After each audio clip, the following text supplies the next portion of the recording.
कैसे हैं बच्चों आप लोग। आज हम आपको क्लास 10 का बायोलॉजी का कुछ इम्पोर्टेंट सवाल बताने वाले हैं जो आपके परीक्षा पॉइंट ऑफ व्यू से बहुत ज़्यादा इम्पोर्टेंट होगा। मेरा पहला सवाल है, स्टोमेटा के खुलने और बंद होने की क्रिया को नियंत्रित कौन करता है? चालनी नलिकाएं नियंत्रित करता है। स्टोमेटा के खुलने और बंद होने की क्रिया को कौन नियंत्रित करता है? चालनी नलिकाएं नियंत्रित करता है। अमीबा अपना भोजन कैसे पकड़ता है?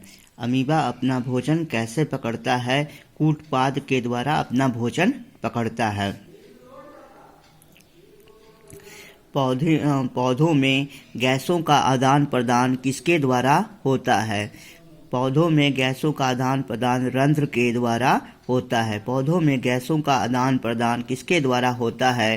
तो रंध्र के द्वारा होता है। वृक्क के संरचनात्मक एवं क्रियात्मक इकाई को क्या कहते हैं? नेफ्रॉन कहते हैं। वृक्क के संरचनात्मक और क्रियात्मक इकाई को क्या कहते हैं?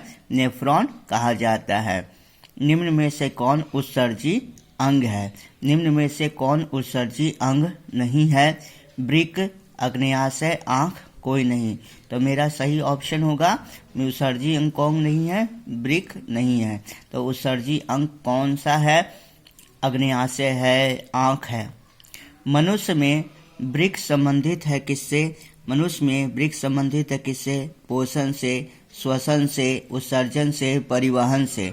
तो मनुष्य में वृक्क संबंधित है, उत्सर्जन से संबंधित है। अगला सवाल है, मत्स्य का मुख्य श्वसन अंग कौन सा है? ट्रैकिया है, फेफड़ा है, गिल्स है, नाक है।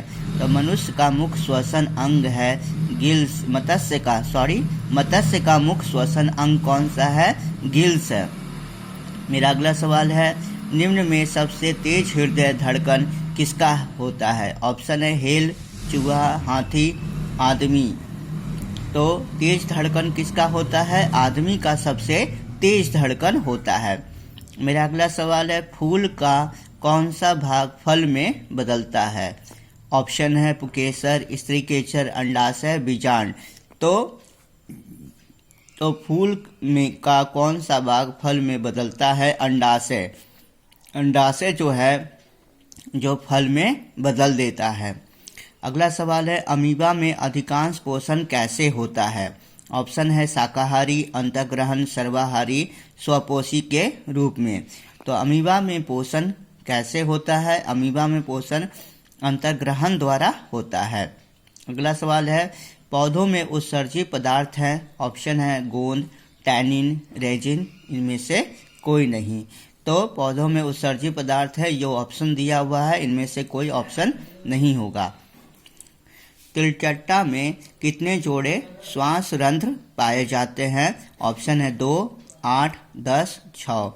तो तिलचट्टा में कितने जोड़े श्वास रंध्र पाए जाते हैं? तो 10 जोड़े श्वास रंध्र पाए जाते हैं। हाइड्रा में क्या पाया जाता है? ऑप्शन है मस्तिष्क, तंत्रिका, मुख, स्पर्शक। हाइड्रा में क्या पाया जाता है? स्पर्शक पाया जाता है। क्या पाया जाता है? हाइड्रा में स्पर्शक पाया जाता है। कौन सा एंजाइम वसा पर क्रिया करता है? ऑप्शन है पेप्सिन, ट्रिप्सिन, लाइपेज, एमाइलेज। तो एंजाइम की क्रिया कौन सा एंजाइम वसा पर एंजाइम की क्रिया करता है? तो लाइपेज करता है। फ्लोएम ऊतकों द्वारा कार्बोहाइड्रेट का परिवहन होता है किसमें? ग्लूकोज के रूप में, फ्रुक्टोज के रूप में, लैक्टोज के रूप में, सुक्रोज के रूप में। फ्लोएम ऊतकों द्वारा कार्बोहाइड्रेट का परिवहन किसमें होता है? सुक्रोज के रूप में होता है। अगला सवाल है, किसकी उपस्थिति के कारण पौधे का रंग हरा होता है? ऑप्शन है क्लोरोफिल और लिकोसाइड, लिकोप्लास्ट, फोटोक्रोम, इनमें से कोई नहीं। किसकी उपस्थिति के कारण पौधे का रंग हरा होता है? क्लोरोफिल के कारण पौधे का रंग जो होता है हरे रंग का होता है। अगला सवाल है, प्रकाश संश्लेषण की क्रिया होती है किसमें? ऑप्शन है कवकों में, जंतुओं में, हरे पौधों में, परजीवियों में। तो प्रकाश संश्लेषण की क्रिया हरे पौधे में होती है। किस प्रकार के श्वसन से अधिक ऊर्जा मुक्त होती है? ऑप्शन है वायवीय, अवायवीय, ए और बी दोनों। तो किस प्रकार के श्वसन से अधिक ऊर्जा मुक्त होती है? वायवीय श्वसन से अधिक ऊर्जा मुक्त होती है।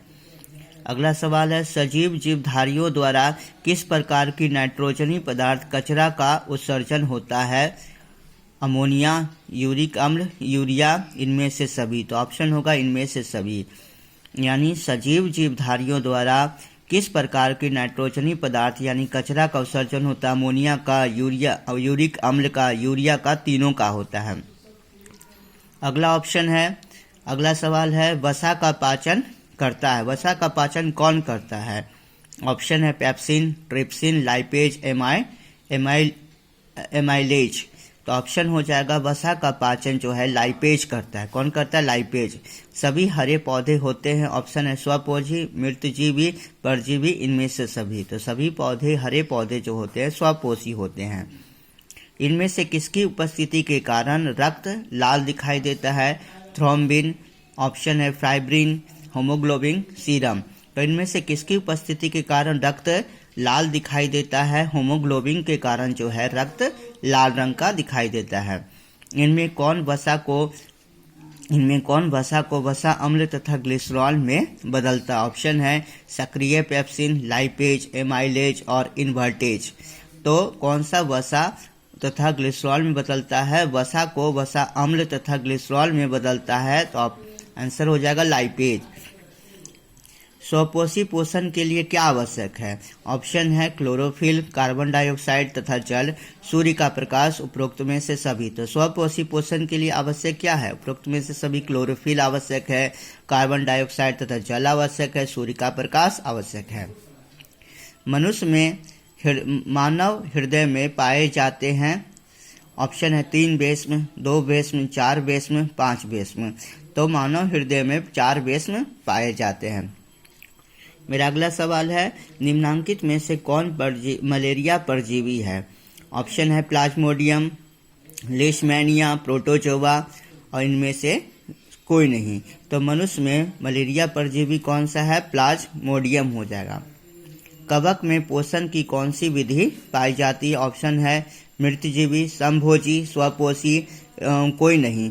तो कवक में पोषण की कौन सी विधि है? हमारा ऑप्शन हो जाएगा मृतजीवी। समान अनुशीतलन रक्त दाब होता है कितना? ऑप्शन है 80 mm, 100 mm, 120 mm, 130 mm। समान अनुशीतलन रक्त दाब होता है 80 mm होता है। अगला सवाल है, रुधिर का कौन सा अवयव रक्त स्राव को रोकने में मदद करता है? ऑप्शन है लसिका, प्लाज्मा, प्लेटलेट्स, इनमें कोई नहीं। तो ऑप्शन हो जाएगा प्लेटलेट्स। रुधिर का कौन सा अवयव? रुधिर का जो प्लेटलेट्स है रक्त स्राव को यानी खून को बाहर बहने से रोकता है प्लेटलेट्स। अगला सवाल है, पित्त रस कहाँ से स्रावित होता है? ऑप्शन है अग्न्याशय से, यकृत से, छोटी आंत से, इनमें से कोई नहीं। तो पित्त रस जो है अग्न्याशय से स्रावित होता है। अगला सवाल है, ग्लूकोज का विखंडन पाइरूवेट में होता है। यह प्रक्रम संपन्न किसमें होता है? यह प्रक्रम संपन्न ऑप्शन है कोशिका द्रव्य में, माइटोकॉन्ड्रिया में, हरित लवक में, केंद्रक में। तो ग्लूकोज का विखंडन पाइरूवेट में माइटोकॉन्ड्रिया प्रक्रम में संपन्न होता है। श्वसन के अंतिम उत्पाद कौन है? ऑप्शन है CO2 और H2O, CO2 और ऊर्जा, H2O और ऊर्जा, CO2, H2 और ऊर्जा। तो श्वसन का जो अंतिम उत्पाद है CO2, H2O और ऊर्जा होता है। कार्बोहाइड्रेट, प्रोटीन तथा वसा के पूर्ण पाचन का स्थल निम्नलिखित में से कौन सा है? ऑप्शन है अमाशय, यकृत, छोटी आंत, क्षुद्रांत, बड़ी आंत, बृहदांत कहा जाता है। तो कार्बोहाइड्रेट, प्रोटीन तथा वसा का पूर्ण पाचन स्थल कौन सा है? अमाशय है।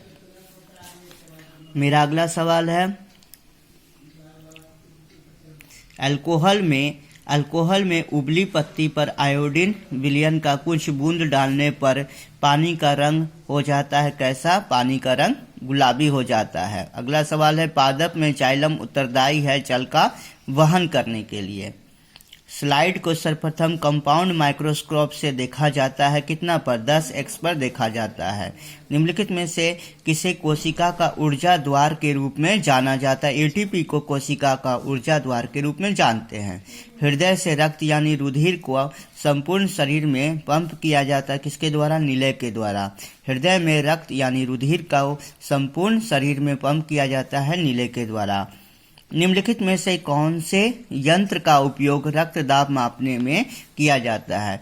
स्फाइगोमो मैनोमीटर का प्रयोग क्या है, रक्तदाब मापने में किया जाता है।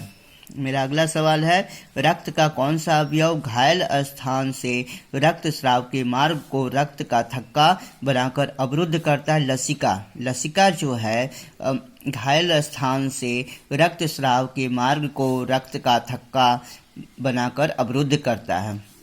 प्यारे बच्चों, मैंने आपके लिए बिहार बोर्ड का क्लास 10 का कुछ इम्पोर्टेंट सवाल बायोलॉजी का लाया है जो आपके परीक्षा पॉइंट ऑफ व्यू से बहुत ज़्यादा इम्पोर्टेंट है।